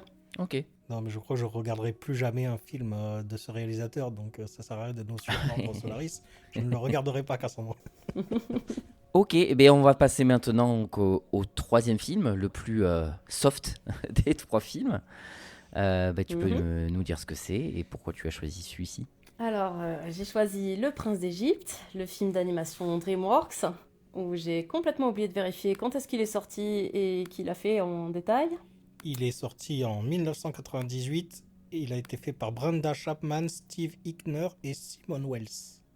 Yes. Merci, ça c'est du travail d'équipe. Du coup, je l'ai choisi déjà pour vous apporter un peu de légèreté, pour que vous me détestez pas complètement après ma carte blanche, et aussi parce qu'il rejoignait la thématique de la foi, comme je disais. Donc la thématique globale qui rejoint en fait, qui est vraiment centrale sur les trois films. Du coup, le film retrace l'épopée de Moïse. Donc on le suit à l'époque, depuis son adoption, le bébé dans le Nil, tout ça, qui est trouvé par la femme du pharaon et qui est adopté. Et jusqu'à la fin du récit biblique, en fait. Enfin, pas tout à fait à la fin, ça s'arrête après la traversée de la mer. On n'a pas le passage de la fausse idole et des 10 commandements. Ils ne sont pas vraiment abordés dans le film d'animation, ce qui est plutôt logique parce que ça fait une fin beaucoup plus dark que ce qu'on a fait le film DreamWorks, hein, qui a déjà mis un pas dans le dark assez osé pour un film d'animation. Ça, c'est clair. Voilà, c'est pas plus mal qu'il se soit canalisé. Hein. et bah voilà, du coup, je pense que le résumé, à partir de là, je pense que la plupart des gens situent au moins globalement. C'est vrai que je me disais, c'est comme Disney qui avait fait Le Bossu de Notre-Dame ou DreamWorks qui a fait ce film. Tu fais, vous avez eu une période, les gars. C'était pas tendre, quoi. Mais oui, alors moi, c'est un film que j'ai vu plein de fois. Je m'en souviens. Je me souvenais assez bien avant de le revoir. Je l'ai vu avec mes enfants, d'ailleurs. Autant le petit... Oh, quoique non, celui-là, il a quand même bien suivi. Il a quand même regardé. Ça m'a étonné. Et le grand... Parce que mes enfants sont dans une école privée, donc ils ont 4 et 7 ans. 5 et 7 ans parce qu'il a eu son anniversaire. Et le grand, du coup, comme parfois il a des cours sur la religion et tout, il est intéressé par tout ça. Et il a quand même plutôt bien apprécié le film. Quelle éducation tu leur donnes? Mais c'est pas moi qui ai décidé, c'est pas grave. Elle écoute pas le podcast, mais c'est sa faute, la mère. Mais non, du coup, je rigole, j'ai un respect monumental pour la mère de mes enfants, je préfère le dire au cas où. Mais non, le truc c'est que ce film, c'est un film... Quand le souvenir que j'en avais, parce que parfois j'ai des souvenirs, et quand je les note sur Sens Critique, j'avais mis 7 sur 10, j'ai vu le film, j'ai fait ouais, c'est bien ce que je pensais, 7 sur 10. C'est un film que je trouve sympa. C'est pas non plus extrêmement bien. Déjà, je trouve que l'animation est incroyable, elle est magnifique, et je trouve que vraiment, mes DreamWorks de toute façon ont toujours été très bons, mais vraiment, oh là là, il est beau ce film, il est impressionnant, il est... Oui. On voit qu'il y a des prémices à la 3D, quoi. C'est-à-dire que c'est en dessin 2D, mais il y a des effets des fois où tu fais il y a de la 3D un petit peu. Et ouais, c'est ça. C'est des effets numériques en fait. C'est c'est les effets. Tu sens les prémices de, de ce que c'est devenu après. L'ouverture de la mer, franchement, ça a bien vieilli. Hein. L'ouverture de la mer, ça a bien vieilli. Ouais, carrément. Mais je trouve que tout a bien vieilli. Non, enfin, justement, je trouve que les effets numériques font un peu kitsch. Genre, à un moment, tu passes autour d'une statue, tu vois qu'elle est... En fait, tout est en 2D, mais la statue, tu vois qu'elle est un peu en 3D et tout. Et je trouve que ça... C'est pas moche, mais ça a pas très bien vieilli. Les films d'animation japonais faisaient beaucoup ça pendant une période. Et il y avait ce côté un peu de cette vallée dérangeante où tu étais dans un entre-deux, 2D, 3D. Et tu sais, ça se voit que vous essayez de passer. Alors, si ça coûtait moins cher, je pense, de faire de l'animation en 3D, du coup, ils mettaient ça pour les grandes scènes avec des gros vaisseaux et tout. Et dès que tu repassais sur les personnages, tu revoyais que c'était de la 2D et tout. Il y a même ça un peu dans Les Simpsons, le film, où tu vois qu'il y a un moment où les Simpsons sont passés un peu vers la 3D comme ça. Et dans le film, justement, c'est flagrant où tu as des moments où c'est entre la 2D et la 3D. Tu te demandes s'ils n'ont pas refait vite fait un truc 3D parce que ça coûtait moins cher et c'était plus facile à faire vite fait sur l'ordinateur, peut-être. Enfin, j'en sais rien. Je suis pas là pour parler de ça. Mais ouais, tout ça pour dire que le film, je le trouve bien. Alors, déjà, il est dur comme il faut. Hein. On parle quand même de tuerie de masse d'enfants dans le film, qu'il faut l'accepter quand même. Faut se le cogner.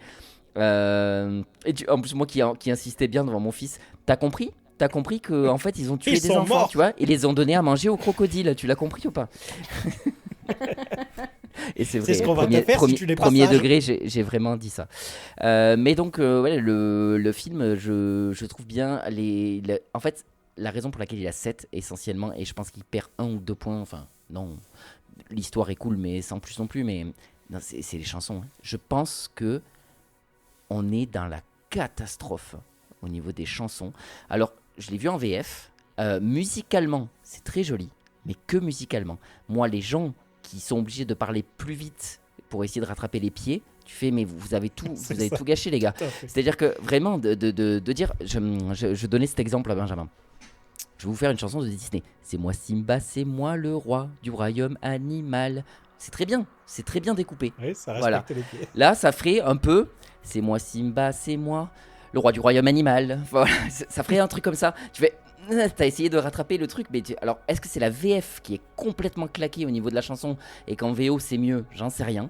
Mais en tout cas, c'est pour moi raté au niveau de l'interprétation, quoi. Alors que la musique est magnifique, les voix et tout sont jolies, la musique est vraiment très belle, elle est vraiment prenante, et il y a plein de musiques qui me restent. Vraiment la musique Délivre-nous, mais qu'est-ce qu'elle est belle. Mais dès qu'il y a des chœurs et tout, ça donne super bien, quoi. Mais dès que ça chante, c'est nul, les paroles sont nulles. Vraiment, pour moi, j'étais... Pendant tout le long, je disais, mais vous avez tout raté avec vos musiques. Et c'est vraiment dommage, parce qu'il y a plein de moments qui sont quand même plutôt bien avec ce film. Je trouve, après, pour de vrai, j'ai pas grand chose à dire parce que je trouve qu'on n'est pas dans le meilleur des DreamWorks, ce n'est pas dans le meilleur des films d'animation, mais je me suis pas ennuyé une seule seconde. J'adore la relation des faux frères, comme ça, moi, c'est un truc qui me plaît beaucoup, un peu à la Roxy Rookie et tout. Genre, on est des. Bon, sauf que Roxy Rookie redeviennent amis à la fin, mais là, voilà, ce côté des frères ennemis, c'est vraiment quelque chose qui me plaît beaucoup. Que, en fait, ils finissent par se détester, non pas parce qu'ils se détestent, mais par leur nature en fait et de qui ils sont. Et ça, c'est quelque chose de, pour moi, c'est profondément touchant de te dire, c'est horrible parce que vous vous aimez, mais juste parce que vous êtes ce que vous êtes obligé de vous faire la guerre. Et moi, c'est quelque chose qui me touche beaucoup. Tu te dis, c'est vraiment dommage parce que c'est des choses qui arrivent réellement dans la vie en fait, tout simplement. Ce côté que parfois tu peux pas être ami avec quelqu'un et ce n'est pas parce que tu l'aimes pas ou quoi que ce soit, c'est juste que c'est plus compliqué que ça. C'est tellement de choses tout autour qui fait que voilà. Donc ça, c'est quelque chose qui me touche. J'aime ces relations. J'aime voilà, il y a plein de choses que je trouve sympas, mais voilà, je pas grand chose à dire de plus que ça. Comme je disais, moi, c'est vraiment un film que j'avais pas envie de voir. Et je me rappelle que je l'avais vu en histoire. Et je m'étais ennuyé, mais comme pas possible devant. Et ce qui est paradoxal, parce que j'étais vraiment passionné par l'Égypte et tout. Et dès qu'il y avait un truc sur l'Égypte, j'étais à fond dedans. Mais là, je pense que ce qui m'a dérangé, c'est que c'était plus un truc de la Bible. Du coup, c'était pas vraiment un truc factuel sur l'Égypte, c'était un truc plus fantastique et tout. Et du coup, moi qui n'étais pas du tout dans la religion et tout, ça m'a un peu sorti du truc. Et du coup, ouais, je me rappelle que j'écoutais pas, j'avais très peu de souvenirs du film, je sais juste que je l'avais vu. Et j'avais aucune envie de le revoir, quoi. Et finalement, quand t'as vu l'œuvre de l'Ange Stalker, ça va. Finalement, j'ai pas passé un si mauvais moment. L'animation est plutôt cool. Les chansons, comme tu dis, je me suis demandé, mais je pense que c'est dû à la VF aussi. Parce que la première chanson du film, ce qui est étonnant, parce qu'on est quand même connu en France pour faire des putains de bonnes interprétations, quoi. Oui, en fait, c'est plus Emmanuel Curtil qui fait. C'est pas Emmanuel Curtil qui fait les voix dans les chansons. Et je trouve ça dommage. Parce que, je vois pas pourquoi, parce que Emmanuel Curtil a prouvé dans beaucoup de dessins animés ou autres qu'il savait mais avant chanter. Avant ce film? Je sais pas quand, mais tu vois, il a fait The Mask, il a fait tout ça. Et il chante bien. Donc je sais pas pourquoi ils ont pris un autre, un chanteur pour faire la voix de lui, du personnage, quand il chante. Voilà, mais comme tu disais, voilà, les musiques, je crois qu'il y en a deux qui m'ont marqué. La première qui était sympa et une autre dans le film. Après, les autres sont assez oubliables. Et mais voilà, il y a ce truc où musicalement c'est pas mal, mais pareil, les paroles, les pieds qui sont pas respectés, où tu fais mais qu'est-ce que vous avez fait? En fait, je pense aussi que c'est une question de budget, que Disney avait probablement beaucoup plus les moyens de payer pour les doublages français.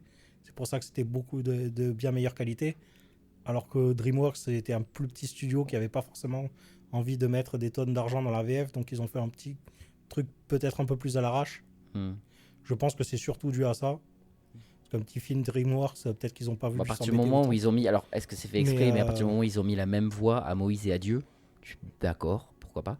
Ouais, et même je sais pas, justement, dans la VO, le gros barbu, je me demande si c'est même pas lui aussi.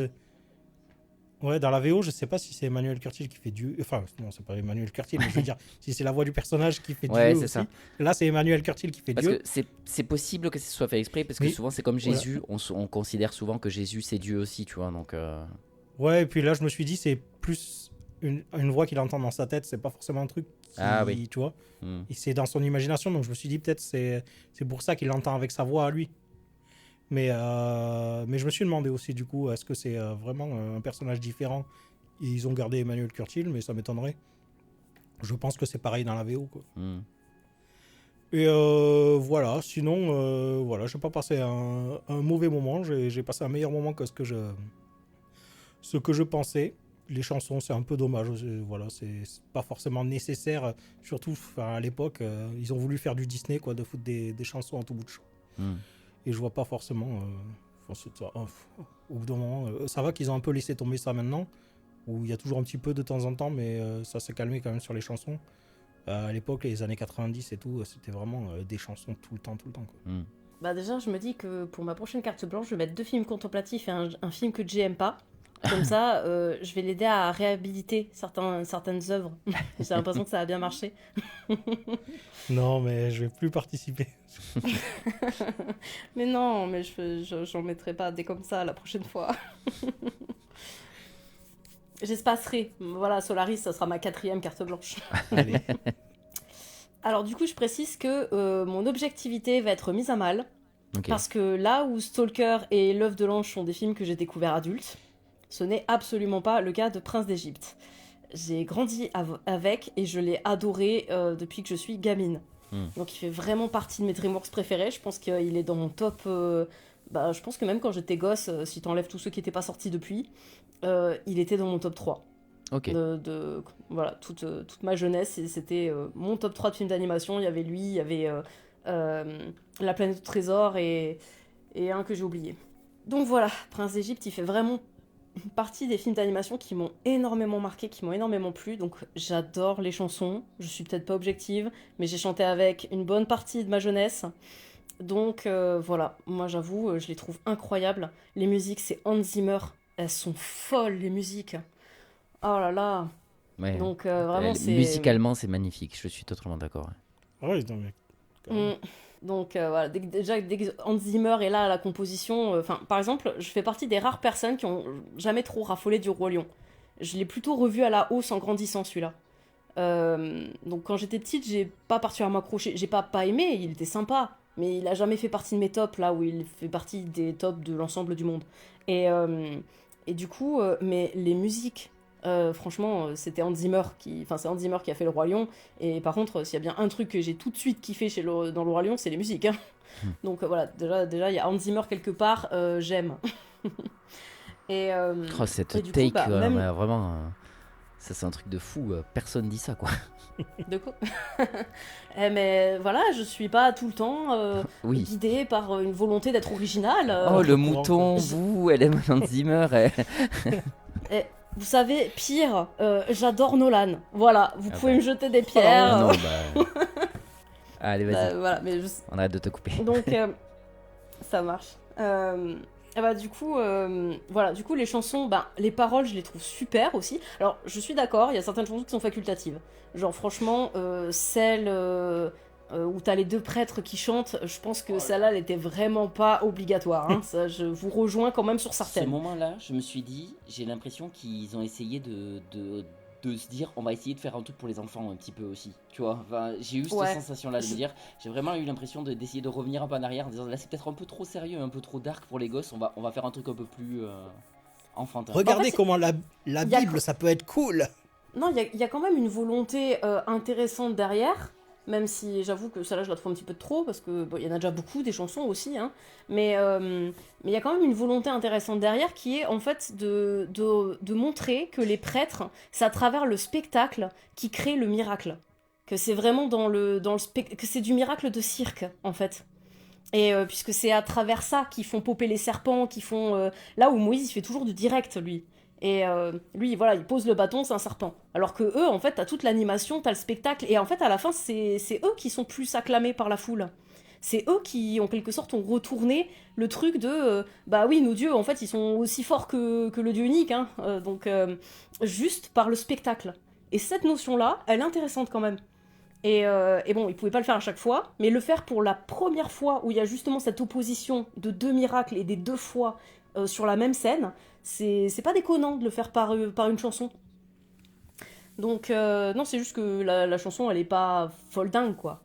Donc, et puis surtout, comme je dis, il y en a déjà beaucoup, et les autres, elles sont tellement dingues que j'avoue que celle-là, elle fait partie un peu des moins bonnes, je trouve, quelque part. Mais voilà, dans l'intention, par contre, elle est bien placée. Donc, je vais traiter un petit peu le film sous couvert aussi d'adaptation. Parce qu'en fait, donc bon, déjà j'ai lu la Bible, mais bon, ça j'étais gamine, donc pour ce que je m'en souviens, je vous fais pas un dessin, hein, ça reste assez flou. Surtout que bon, le machin, il est pas facile à s'encaisser. Hein. On peut pas dire que je me suis éclatée, c'était pas le best-seller du siècle. Hein. Donc, l'ancien. Si, non, c'est un peu le best-seller de l'humanité même. Non, mais pas à mes yeux, voilà. Je crois qu'elle a préféré Dune. Je pense Oui, aussi, largement. Non, mais je dis pas, l'Ancien Testament, il y a des très bonnes choses. Mais le Nouveau, oh, enfin bref. Donc, donc voilà. Donc, en termes, disons que le récit, tu comprends que la dimension narrative était très secondaire. Hein. Donc voilà, pour parler du matériel de base. Hein. Et maintenant, parlons des autres adaptations cinématographiques. La plus connue, c'est bien évidemment Les 10 Commandements. Donc, du coup, ça, j'avais gardé un onglet parce que, voilà, sorti en 1956. Du coup, Les 10 Commandements, bah, c'est considéré comme un chef-d'œuvre du cinéma. Je veux dire, ça a marqué toute une génération. C'était le blockbuster de l'époque. Comme notre génération, ça a pu être Le Seigneur des Anneaux ou les Harry Potter, quoi. Le truc dont tu te souviens à l'âge adulte. Moi, mes parents, ils m'en parlaient. Enfin, ma mère m'en a parlé en mode genre, waouh, j'ai vu ça quand j'avais 17 ans. J'étais en mode le plus grand spectacle de ma life, quoi. Alors, aujourd'hui, c'est sûr que tu comprends pourquoi c'était un grand film à l'époque, hein, ça je dis absolument pas le contraire, mais bon, si tu commences à essayer de le voir en HD, les coutures elles sont carrément plus visibles pour nous autres, hein, quand même. Donc ça c'est un film que j'ai vu il y a quelques années, et très beau fond vert que tu captes quand même très très bien quand tu le regardes en HD. Donc, mais je comprends qu'à l'époque au cinéma ça devait envoyer. C'était Hein. pas forcément fait pour être vu en HD aussi. Oui, bah ça je l'ai compris en le regardant. Donc c'était trop tard, le mal était fait. Et mais effectivement, il y a plein de fois où tu vois les dunes et tu vois les personnages qui sont vraiment devant le fond vert avec, enfin devant le truc avec les dunes, enfin avec l'écran, vraiment comme s'ils marchaient devant un rétroprojecteur. C'est rigolo. Enfin bref, donc mais c'est pas comme ça qu'on est censé le vivre. Enfin, moi, ma mère, elle l'a vécu comme l'un des plus grands spectacles qu'elle a vu dans sa vie, donc c'est sûr que ça fait pas le même effet aujourd'hui. Et donc voilà, pour dire que c'est vraiment un grand film qui a été énormément apprécié, Les 10 Commandements.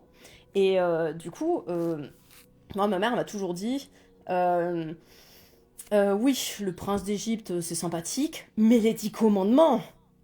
Du coup, bah, j'ai regardé Les 10 Commandements, parce que je me suis dit, bah, s'il y a mieux que le prince d'Égypte pour traiter l'histoire de Moïse, bah, je demande à voir, moi je suis carrément preneuse. Et non, je le trouve moins bien. Je le trouve, narrativement parlant, je le trouve moins bien à tous les niveaux. C'est... voilà, je parle même pas des moyens ou quoi que ce soit, je parle pas du fait qu'il a vieilli, je parle pas ou de comparer si c'était du grand spectacle ou quoi que ce soit, je parle vraiment juste sur le plan narratif, sur le plan traitement des personnages. Je trouve que... Alors après, je précise aussi que Les 10 Commandements, c'est un film qui rentre dans son époque, et qui est plutôt représentatif des mœurs de cette époque aussi. Hein. Donc déjà, le personnage qui est... le héros américain de base, hein, voilà, on va pas se cacher, hein, Moïse, c'est James Bond, mais à une autre époque, quelque part. Hein. Eh ben, du coup, la première fois, alors c'est le prince d'Égypte, la première fois qu'il voit une esclave se faire maltraiter, alors qu'il a aucune idée de ses origines, il intervient face à Ramsès, parce qu'en plus il se déteste, dans toutes les versions, dans toutes les adaptations de l'histoire de Moïse, Ramsès et Moïse ne se supportent pas. Oh là, c'est les best friends ever. Oui, et c'est beaucoup plus intéressant. Ça fait un dilemme affectif et moral qui est beaucoup plus prenant et beaucoup plus intéressant dans cette version. Je comprends pas pourquoi que ça soit dans les versions d'après. Enfin, dans les versions d'avant, c'est normal, hein, ils ont fait ça avant. Mais même dans les versions d'après, ils sont restés sur une animosité entre Moïse. Justement, je comprends pas là, parce que là, il est super gentil et tout d'un coup, ça devient un gros connard. Ah bah non, moi je trouve que ça se justifie complètement dans le récit. Hein. Je trouve pas, moi c'est plus le père qui était un con, mais lui il avait l'air bien et tout. Et là tout d'un coup, je deviens un con. Bah la pression. C'est ça, il a un peuple à gouverner quand même le gars, et il est obligé de garder son... Il peut pas, enfin je veux dire, c'est pas un président avec une démocratie machin et tout, enfin il est obligé de réduire le peuple et de suivre cette voie-là. Il a été élevé comme ça, et c'est pas parce que jeune ou plus jeune il pensait avec quelques idéaux parce qu'il avait Moïse avec lui qu'il faut qu'il garde ça après, quand il a les responsabilités, il est obligé de le faire, c'est tout, c'est comme ça. Mais il avait même pas d'idéaux. Mais en fait, ils ont pas d'idéaux au début. Mais en fait, Ramsès, c'est un personnage qui est parfaitement logique avec sa condition. C'est un prince d'Égypte, les esclaves, ils sont bas les steaks. Mais c'est normal. Moïse, le fait qu'ils sont pas les steaks des esclaves, je trouve ça hyper logique aussi. C'est beaucoup plus intéressant que de faire un Moïse qui est en mode genre, non, moi je suis né bon et généreux. Oui, voilà, bien sûr, je suis un prince. Au début, voilà, oui, il est un peu condescendant, même avec les esclaves. Quand il voit sa sœur, tu vois que Bien sûr, il les méprise. Il n'est pas né dans ce milieu-là, ouais. C'est ça, c'est le fait de savoir qu'il en fait partie, qu'il aurait pu être à leur place, qui fait un choc pour lui, enfin qui lui fait vraiment revoir les choses différemment, parce que d'un coup, ça déclenche une empathie réelle, ça lui déclenche le fait que c'est des êtres humains, puisque c'est pas des objets, il en était un, il est un hébreu.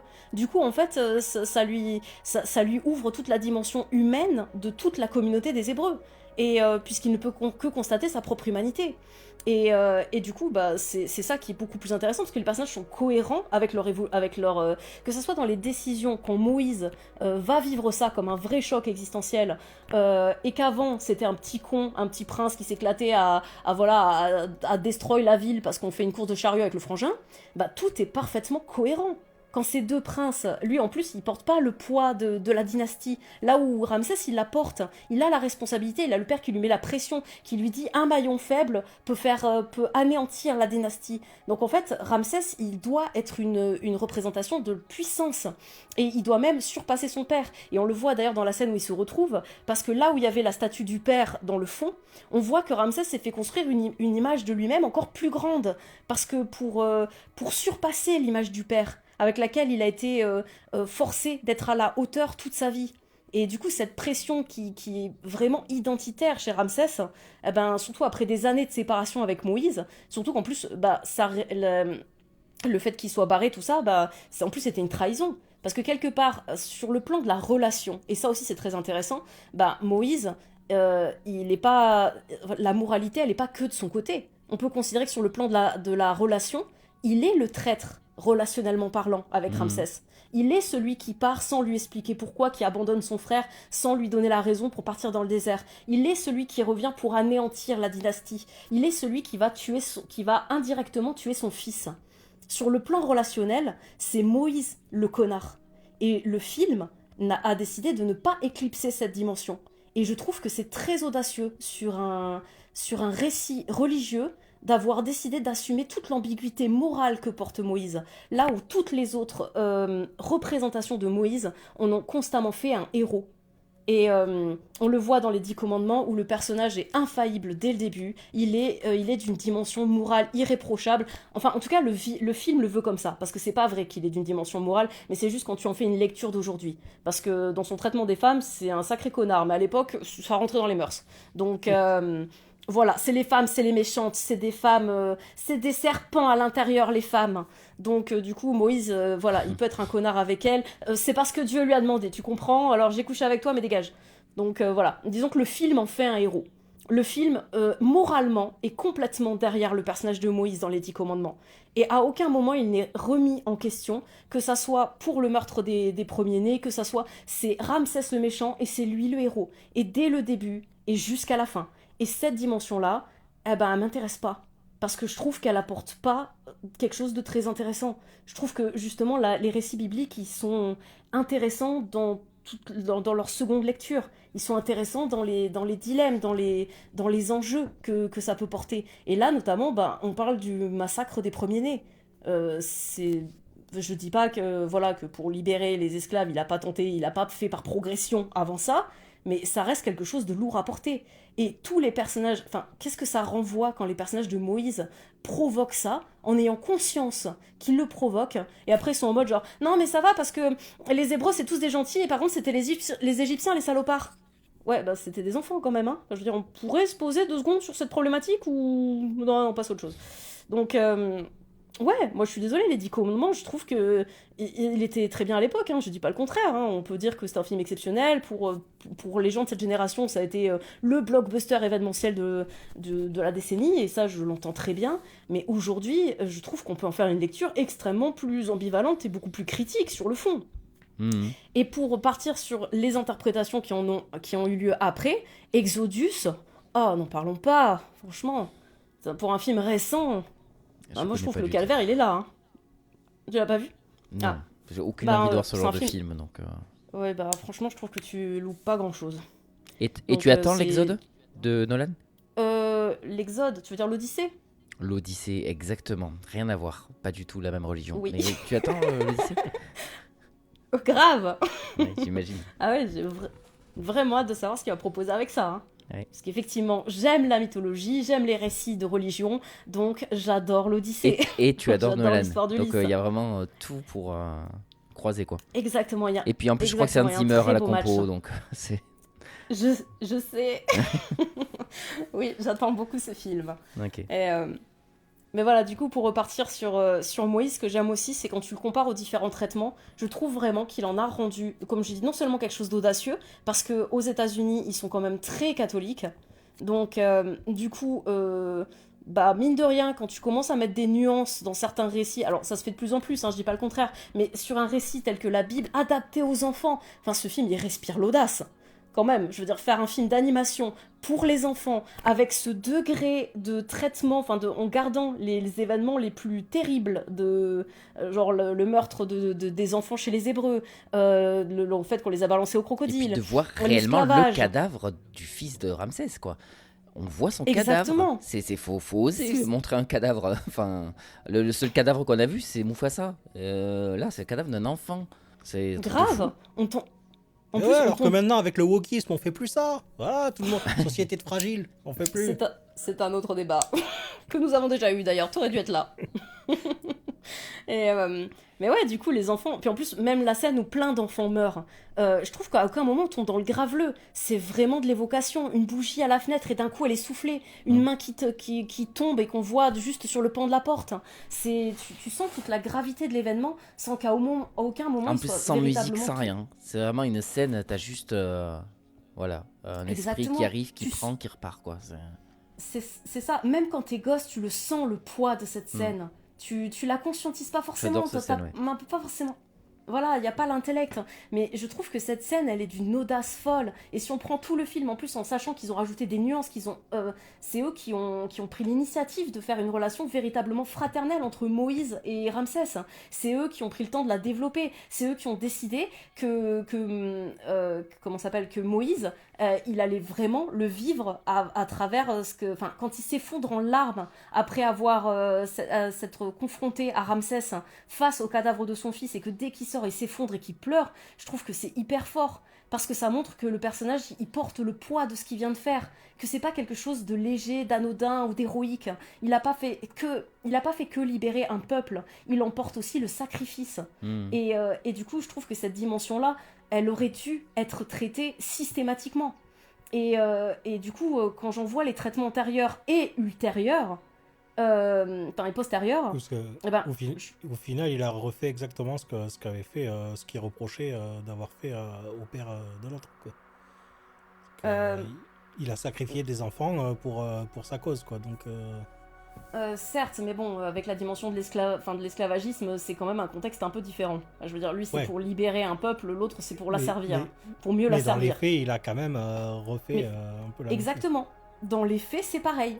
C'est la dimension, l'idéologie derrière fait la séparation, mais dans les faits, c'est traité comme ça, avec ce niveau de gravité. Et moi, je trouve ça fascinant. Je trouve que c'est comme je dis, pour ça que je trouve que ce film... pour un film d'animation, il a une audace incroyable. J'aimerais en voir plus avec ce niveau d'audace. Et j'aimerais voir plus de traitements bibliques et mythologiques avec à la fois ce respect et cette modernité dans l'approche morale de ce qui est amené. J'aimerais voir plus d'adaptations de ce type-là, hein, parce que franchement, les adaptations, que ce soit la mythologie grecque ou biblique, il n'y en a pas beaucoup qui m'ont enchanté, hein, parce que souvent chez les Grecs c'est juste le catholicisme. Oh là là, Hadès c'est le Satan, et Zeus c'est Dieu, et lui il est gentil. Ouais. Oh, on a bien compris c'est vrai qu'il y a c'est ce que je me suis dit pendant tout le long, ils ont vraiment bien géré le fait que je pense ceux qui croient, alors je pense parce que je suis athée, et le truc c'est que je pense que ceux qui croient, ils se disent ça va quand même. Le film, même s'il prend beaucoup de liberté, il est quand même, comme ils disent au début, il y a un carton au début en disant mais on a essayé, oui, on a pris des libertés, mais la foi, on a essayé d'être le plus respectueux de la foi pendant tout le long du film, et on pense qu'on a réussi, tu vois. Et ça, c'est plutôt bien qu'ils aient mis ce petit carton. Et à côté de ça, quand t'es athée, tu peux très bien aimer et apprécier tout ce que t'es en train de voir comme un film fantastique, quoi. Du coup, c'est le truc est très bien fait, je trouve, pour vraiment plaire à tout le monde. Et ça, c'est un tour de force aussi. Bah, souvent, les trucs religieux, et c'est pour ça qu'il n'y en a pas beaucoup, c'est que c'est souvent très complaisant dans la religion, ou alors très critique. C'est soit l'un, soit l'autre. Mais ce fait d'être dans un entre-deux, c'est vraiment... dis qu'on te fait chier, Jérémy. Pardon. Mais non, mais c'est vrai que je trouve ça... Je suis fatigué. Je trouve ça vraiment fort et très bien foutu. Ouais. Et surtout qu'en plus, l'intensité, que ce soit Hans Zimmer aux musiques, l'intensité, elle est partout. Que ce soit l'esclavage, que ce soit... En fait, tous les sujets graves qui sont abordés, aucun n'est édulcoré. Et il y a une cohérence psychologique chez chacun des personnages qui est bien pensée, qui est vraiment intelligente, je trouve. Et qui rend le récit beaucoup plus poignant que n'importe quelle autre version que j'en ai vue. Du coup, je l'adorais enfant. Mais aujourd'hui encore, quand je le vois, je me dis que j'ai jamais vu meilleure version, meilleur traitement de cette partie de l'histoire biblique. Eh bien, super. J'ai envie de dire merci ou pas merci pour cette sélection, Cassandre. Moi, merci. Moi, d'habitude, je t'aime bien, mais là, j'ai un peu d'animosité envers toi. Tu voulais dire un truc, pardon. Bon, alors, de rien et pardon. Ok, mais non, pour moi, c'est vrai que c'était une sélection très bien, et même si vraiment, je pense que Stalker, c'est vraiment une super surprise, et j'adore ce genre de film à retardement pour moi. Vraiment, c'est ce genre de truc où je me dis, je suis pas sûr d'avoir kiffé, et qu'après il me travaille, c'est trop bien. Ça me fait vraiment tellement rarement ce genre de choses que ça me, ouais, trop ravi d'avoir découvert ce film. Et surtout pour l'effet que ça m'a fait, quoi. Quand Stalker a fini, j'ai soufflé de bonheur. Ça y est. Parce qu'en plus, il n'y a même pas de générique de fin. C'est-à-dire que, je me suis dit, espérons que, comme dans Le Seigneur des Anneaux, il y ait 15 minutes de générique et que ça se trouve, je suis bientôt à la fin. Mais non, jusqu'à la dernière seconde, ça dure. Il n'y a pas de générique de fin, donc tu subis le film jusqu'à la dernière seconde. Je fais, oh là là, ça y est, c'est fini. C'est pas vrai du tout, et voilà. Mais moi j'aimerais bien le voir au cinéma, du coup, Stalker, pour être vraiment encore plus à fond dedans, et que t'aies pas d'échappatoire. Voilà. Mais voilà, donc j'espère que t'es ravi de nos critiques. Cassandra. J'en ai converti un sur un film, je suis déjà contente. Oui, je m'attendais à un ratio bien pire que celui-là. Et Jérémy a un peu plus préféré un film qu'il aimait pas beaucoup. Donc c'est bien. Et à défaut, il a adoré les minutes qui ont suivi chacun de ses films. Je t'ai quand même offert des moments de bonheur. Oui, c'est vrai. Parce que je t'ai dit, la fin a été un tel soulagement de me dire, ça y est, c'est la fin. Mais c'était un bonheur. Et donc, je pense j'ai revécu ma vie. Parce que, alors, faut savoir aussi qu'il y a ces petites blagues. Dans 3 films, la caution un peu étrange, c'est moi. À côté de ça...